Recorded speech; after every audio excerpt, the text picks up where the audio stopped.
Começando um novo quadro do nosso canal do YouTube, o Podcast com a Doutora. Esse podcast em que eu, Murilo, vim aqui na sala da minha esposa para entrevistar ela, para perguntar para ela as dúvidas que vocês trouxeram no meu canal. Pessoal, toda semana eu posto conteúdo no YouTube e toda semana vocês mandam muitos comentários. E eu leio alguns desses comentários que aparecem na notificação do meu celular. Inúmeras vezes eu vi o pessoal perguntando: como eu resolvo o problema emocional? Como eu sei que eu tenho um problema emocional? Como é que eu resolvo esse problema? Como é que eu trato a depressão? Como é que eu trato a ansiedade? E baseado nisso, pessoal, nessa demanda, que eu achei que não era demanda do meu canal do YouTube, eu resolvi fazer um quadro com a minha esposa, com a minha excelentíssima esposa, um podcast com ela, para a gente poder debater questões ligadas ao emocional. Como que um problema emocional impacta no corpo físico? Se você me segue não há muito tempo, você sabe que eu, Murilo, falo sobre dor, exercício e lesão. Como que você localiza a real causa primária de dor e sofrimento? E uma das maiores causas, meu caro seguidor, de toda dor que as pessoas têm é sim emocional. Não é aquele boletim atrasado, aquela fatura de cartão para pagar, aquele estressezinho com o seu vizinho. São traumas, são conflitos, são mágoas, são tristezas e injúrias que aconteceram em toda a sua vida ou quiçá até mesmo antes da sua própria geração. E vocês vão entender isso hoje no primeiro vídeo do quadro Podcast com a Doutora. Então acompanha porque vai ser, olha, já tô literalmente arrepiado e nem tá frio aqui em Santa Catarina. Vocês vão adorar o conteúdo. Acompanha até o final, manda sua dúvida, manda seu comentário. Esse quadro, pessoal, a Cristina também vai acompanhar os comentários. Então todos os comentários que vocês tiverem, manda aqui embaixo. Se for relevante, se for construtivo, não me manda um texto para eu ler, gigantesco. Manda algo pontual. Eu vou responder vocês, ou a Cristina vai responder vocês, para que vocês possam ter a luz do conhecimento. Já aproveita, se inscreve aqui no canal, se você gosta desse tipo de conteúdo. Nós vamos falar muito sobre dor, sobre lesão, sobre exercício, mas vamos focar no cenário emocional. A gente selecionou aqui no computador 3 dúvidas bem comuns que vocês têm. Se inscreve no canal, clica no botãozinho de compartilhar. E se tu sabe que já tem alguém meio que é depressivo, meio prostrado em casa, clica no botãozinho de compartilhar. Tá bom? Se você não me conhece, você já deve saber, né? Murilo José Tambosi, fisioterapeuta. A minha esposa, pode se apresentar, amor? Então, meu nome é Cristina Engels Tambosi, sou terapeuta e a gente trabalha junto, né? Aqui na clínica, o Murilo cuidando da parte física e química, como vocês já sabem, e eu cuido da parte emocional e energética. E já há pedidos, né, de vocês do Murilo, então eu resolvi fazer esse quadro com ele para a gente poder realmente esclarecer essas dúvidas mais comuns. É isso aí, pessoal. Vai ser bem bacana esse bate-papo a 2, vocês vão ver. A Cristina, ela é um pouco mais calma, mais zen, e eu sou esse cara explosivo. E é assim mesmo, vocês vão ver o tempo todo, tá? E Bom, precisa ser também para conseguir tratar o emocional, né? Senão não daria muito certo. Exatamente, exatamente. Bom, amor, fala um pouco do seu trabalho antes que a gente comece aqui com as dúvidas. Conta um pouquinho pro pessoal como é que é a sua rotina, seu trabalho, o que você aborda. Porque como é o primeiro vídeo do canal, eles precisam te conhecer. Então, vocês vão ver que eu não sou tão expansiva assim que nem o Murilo no gesticular e no falar. A gente tem um jeito que complementa um ao outro. E é essa visão do trabalho que a gente tem. Para quem não me conhece, eu sou formada em Direito, primeiro de tudo. Eu comecei trabalhando com uma juíza maravilhosa, hoje ela é desembargadora no nosso estado. E na época que eu trabalhava com ela já era referência em conciliação, que são audiências de acordo. E eu percebi trabalhando com ela que eu gostava de resolver briga. Eu gostava de resolver problema. Eu era aquela estagiária meio louca que estava lá já no Sejusc, fazendo estágio, que são centros de mediação na faculdade.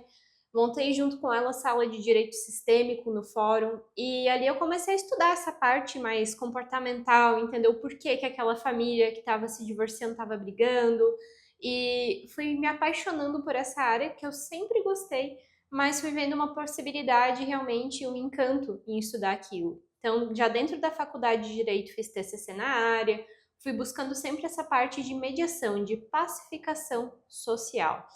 E quando eu conheci o Murilo, eu estava já mais ou menos nesse período da faculdade, já sabia que eu não ia trabalhar com direito, gente, já era uma certeza, né? A gente só estava esperando, faltava tão pouco para me formar que não valia a pena não terminar essa formação. E quando a gente se conheceu, eu resolvi tirar um ano para aprofundar e estudar e fazer capacitações na área das terapias. Já tinha mais ou menos decidido que era com isso que eu queria trabalhar.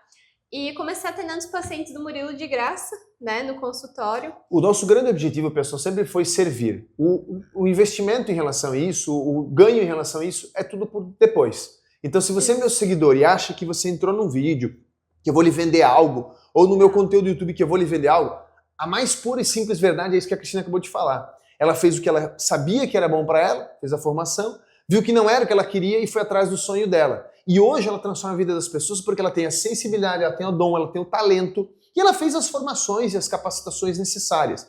E é isso que a gente faz aqui. Nossa intenção é transformar a sua vida, tirar a dor e o sofrimento que você tem, contanto que você entenda o seu problema. Então, o nosso maior desafio hoje é fazer as pessoas entenderem as causas, porque elas não são muitas, não são complexas, não são difíceis, mas a pessoa precisa entendê-la, né? E eu brinco, já entrando, né, em como saber que eu tenho um trauma emocional. Primeira pergunta, pessoal, né? Como saber que eu tenho um trauma emocional? Como saber que eu tenho um problema emocional que me afeta?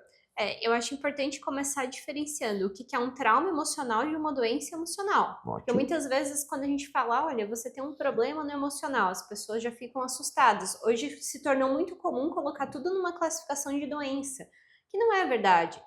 Às vezes, um trauma emocional é uma ferida que está compulsa, que não está legal. É uma mágoa, uma tristeza, um ressentimento. Eu brinco que tudo que não está legal na sua cabeça fica voltando. Então, se você fica remoendo uma informação, essa informação de vez em quando está lá, por exemplo, lavando a louça, tomando um café, fica voltando àquela memória, isso é um sinal de que você tem um problema emocional. Então, um sinal, pessoal, é essa situação que você não consegue se desapegar dessa memória. Só que lembrando, isso são questões conscientes. A pessoa sabe que sofreu, sabe que viveu, e é importante explicar isso. Quando vem essa memória, o teu corpo ele não age como se ele estivesse dormindo, tranquilo, relaxado.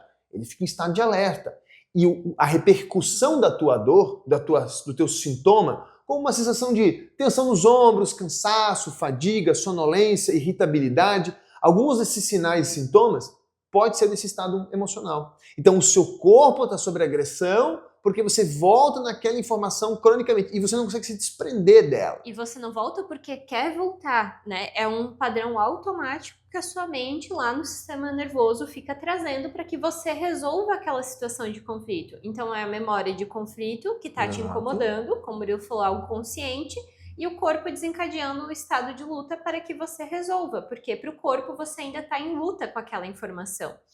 E supondo que eu não saiba se eu tenho um trauma emocional, mas eu tenho alguns dos meus sintomas de agitação, ou estado de alerta, ou não consigo dormir bem, acordo facilmente, mas eu não me lembro de nada, de um trauma, de uma perda, de uma mágoa. Como eu vou saber se eu tenho ou não um trauma emocional? É uma questão de observar principalmente 3 coisas que ficam afetadas quando a gente tem uma questão emocional. A parte gástrica, né, por causa da correlação vagal, que isso o Murilo já explica em muitos vídeos.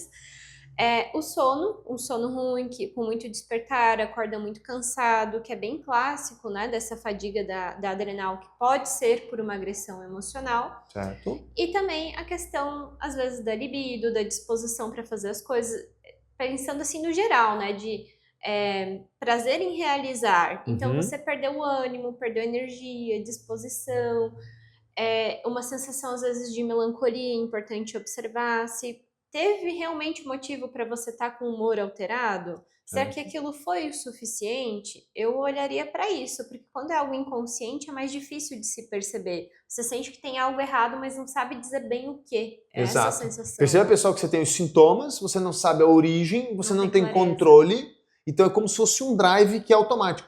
E tem uma explicação muito clara para isso, pessoal. O nosso corpo, principalmente o sistema nervoso central, ele age basicamente de 2 formas: para poupar energia e para preservar a vida. E quando existe um trauma, uma agressão, um imprint problemático, esse nosso corpo ele fica rodando meio que no automático. Eu brinco que é como se você nascesse correndo. E todo mundo nasceu andando. As pessoas que estão andando olham para você e falam: cara, por que você está correndo? Aí você fala: não, eu tô normal, eu tô andando. Não, velho, isso é correr. Não, mas eu tô fazendo normal. Você não consegue perceber porque para você sempre foi assim. Você não tem consciência disso. Então, quando é um trauma consciente, fica voltando na sua mente, você não se desapega. E quando não é, você tem padrões, jeitos de se portar, sintomas como insônia, e desconhece que isso é um trauma. E tem técnica, né, amor, para acessar esses problemas. Então, qual que é a melhor terapia para tratar emocional? Não falando de solução prática. Qual é o jeito mais certo de resolver um trauma emocional, seja ele consciente ou inconsciente? É acessando o campo morfogenético da pessoa, né? Então imagina que o DNA, as células, elas carregam uma informação. Essa informação, a gente chama ela de campo morfogenético, que são justamente os padrões que o DNA lhe traz. Assim como passa o material genético, né, que é a estrutura, passam também as histórias da família, os padrões, os comportamentos. E quando a gente, existem técnicas para fazer essa leitura, quando a gente acessa esses padrões, a gente consegue ver o que está em desarmonia para o sistema nervoso, já que ele é o gerente do corpo. Então, eu gosto de fazer a reprogramação de um trauma via sistema nervoso autônomo, porque quando a gente reprograma dessa forma, a gente muda o comportamento de forma automática, porque a gente usa o corpo ao nosso favor. Então são duas técnicas que a gente se citou aqui. Mistura. Ela falou da leitura do campo morfogenético, essa é uma técnica, e a outra é o tratamento na abordagem física, quando não necessário, dá para fazer à distância, através do sistema nervoso autônomo. Que, para quem não sabe, é uma divisão do sistema nervoso central, das estruturas neurológicas, anatomia pura, ok? Tem alguma outra terapia que você julga que é importante para as questões comportamentais, que não as traumáticas? Aí, na verdade, é um exercício de autoobservação, né? De autoconsciência, de autoobservação, de você fazer essa análise, né, do teu próprio comportamento. Mas não é necessário nenhuma outra intervenção, nenhuma outra terapia. Né? É porque tem muita terapia no mercado, né, pessoal? Tem gente que passa 2, 3, 5 anos fazendo sessões e sessões de psicologia, tentando resolver com a mente aquilo que a mente não consegue entender. Hoje mesmo a gente recebeu o depoimento da Cláudia falando de 14 anos de tratamento de depressão, que a gente resolveu em 4 atendimentos com abordagem emocional. Então, é muito diferente a abordagem, a gente não trabalha aqui na clínica com pacotes de 10, 15, 20 sessões de terapia, porque isso não resolve muitas vezes o problema, né? E aqui nada contra os profissionais, mas é uma abordagem diferente via sistema nervoso autônomo, é uma abordagem ouvindo o corpo do paciente. Eu sempre falo isso para os meus pacientes. Teu corpo, ele sabe o que você viu, ouviu, sentiu, viveu, que está te incomodando. Então não se preocupa, não sou eu nem você que tem que saber o caminho. A gente só precisa ouvir o teu corpo, porque ele vai trazer a clareza, porque às vezes a mente ela tá muito confusa, muito perturbada, e a gente entra nas histórias e se perde lá dentro. Então eu sempre gosto de ouvir o corpo do paciente, ele sabe contar o que aconteceu. Essa abordagem que a gente sempre faz, né, Cris? Nos últimos 3 a 5 anos, a gente vive ouvindo e entendendo o que o ser humano conta. E esse ser humano, pessoal, nada mais é do que o ser divino que habita aquela matéria orgânica. Essa imagem que você está vendo do corpo da Cris e do meu corpo é apenas matéria orgânica. Eu me especializei a tratar a matéria orgânica. A Cris se especializou a entender quem a comanda, quem põe vida nessa matéria orgânica. E é importante você entender, é ali que a resposta vai estar. Não é na cabeça da doutora, o quanto ela sabe, o quanto ela estudou, o que ela viu, os cursos que ela fez. Nem mesmo no meu caso. É o quanto o seu corpo vai apresentar. Quando ele apresenta essas alterações, existem testes que a gente aplica, mais de um teste, né, durante a consulta, a gente sabe que o paciente tem, mesmo que ele não nos conte. Não é o que ele sabe, é o que o corpo dele sabe. Agora, como que eu posso fazer, se eu quisesse aliviar agora, pessoal? Porque todo mundo que entra no YouTube quer uma solução imediata. Vocês perceberam que não é tão simples. Existem histórias, conflitos, situações e formas corretas de tratar. Mas se eu fosse dar uma dica prática, amor, fosse para fazer uma coisa para a pessoa aliviar agora, se a gente tivesse que fazer agora alguma coisa para aliviar o estado de ansiedade. Depois você conta como é que você trata a ansiedade. Mas algo que pudesse fazer agora para a pessoa sair do estado de ansiedade, de angústia, né? A maioria das pessoas nem sequer entende o que é ansiedade. Isso daria um bom tema também, fica para o próximo. Escreve aqui se você quer que a gente fale sobre ansiedade. Eu acho que é sempre importante aprender a respiração do jeito correto, que é uma coisa muito básica e que quase todo profissional orienta errado.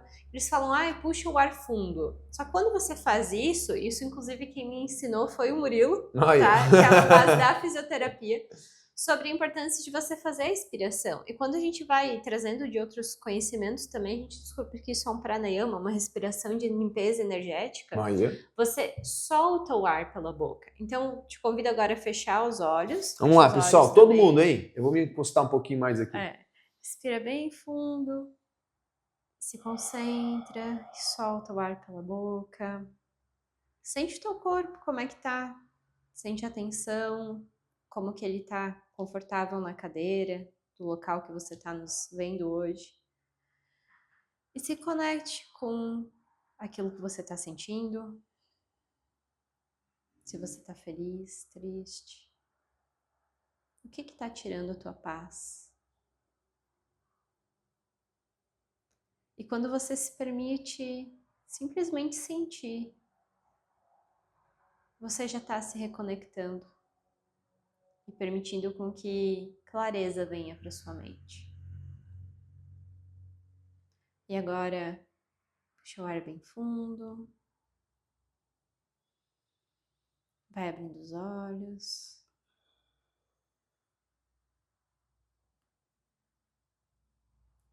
E agradece. Apenas um controle respiratório, pessoal. Quando você faz uma fase respiratória longa, prolongada, quando você não faz uma ins repetida, você diminui a frequência respiratória, você diminui a frequência cardíaca, você diminui o esforço do teu corpo, você diminui o estado de luta. No estado de luta, o corpo ele aumenta a frequência respiratória de forma desordenada. No estado de repouso é o contrário. Então, através da respiração prolongada, através de uma concentração na tua matéria, quando eu fechei os olhos, eu concentro em toda a sensação, desde o couro cabeludo, a cervical, o contato do bumbum com a cadeira. Quando você concentra na sua matéria, no seu corpo, você também acalma o seu espírito, você acalma o seu estado de luta. É uma forma de você se centrar em você. E aí você começa a ficar mais perceptível do que está à sua volta. E aí você toma consciência se de fato existe algo mesmo te agredindo. Nesses momentos, em alguns casos, no meu caso não, mas em alguns casos você pode acabar percebendo, vem memórias, vem pensamentos, vem ideias, vem uma série de coisas. E é aquele pensamento às vezes que está te causando. Entendeu? Quando a Cris fala, olha, veja se te aparece alguma coisa, às vezes aparece justamente o trauma. E a pessoa não consegue mais olhar para outro lugar, ela fica só olhando naquilo. Ali é o momento em que ela acessa essa informação, ali é o momento em que ela pode modificar essa informação. Então, o simples fato de você tomar consciência do seu ser e do seu corpo já te tira do estado de ansiedade. Sim. Mas a gente também tem soluções para ansiedade na parte bioquímica, sim, né, Cris? Entrando na parte bioquímica, né, a respiração ela vai começar a modular esse eixo, né, ela vai influenciar positivamente esse eixo hormonal, mas é importante, às vezes, usar um suplemento para isso, né? A gente usa, por exemplo, às vezes, um ansiolítico natural, que é o Worry. Você pode encontrar ele no site da Therapy, né? E eu gosto muito de usar ele, principalmente quando a gente vai desmamar a medicação, porque ele vai dar ali os precursores, né, dos neurotransmissores que vão ajudar o paciente a voltar para esse estado de relaxamento. Porque tem que entender que às vezes uma questão que expressa na ansiedade não quer dizer que a causa é emocional. Às vezes pode ser uma ansiedade por uma depressão bioquímica, pode ser um estado de agitação por um patógeno, temos várias coisas que desencadeiam um comportamento alterado. Mas quando você não tem o estoque para ter a fabricação correta desses neurotransmissores, um eixo, né, hormonal funcionando de forma correta, você vai sentir mais na questão comportamental. Então eu sempre gosto de, quando necessário, entrar com ele junto também para fazer esse acompanhamento da terapia. Perfeito, pessoal. Vocês entenderam então? Dá para você utilizar alguns recursos da nutrição funcional. A gente vai citar isso no vídeo sobre ansiedade, então. Se você quer realmente saber sobre ansiedade, como trata, acompanhe o vídeo do podcast na aula 2. No mais, muito obrigado. Espero que vocês tenham gostado do primeiro episódio. No próximo episódio a gente vai trazer soluções novas, ferramentas novas, dúvidas novas. Escreve a sua dúvida. Obrigado, meu amor, por participar desse projeto. Não sabemos quantos podcasts terão, mas dependendo da demanda, dependendo do que vocês gostarem, dependendo de quantas curtidas esse vídeo tiver, a gente vai fazer vários conteúdos desse. Um grande abraço e uma ótima semana para vocês. Fiquem com Deus. Até mais.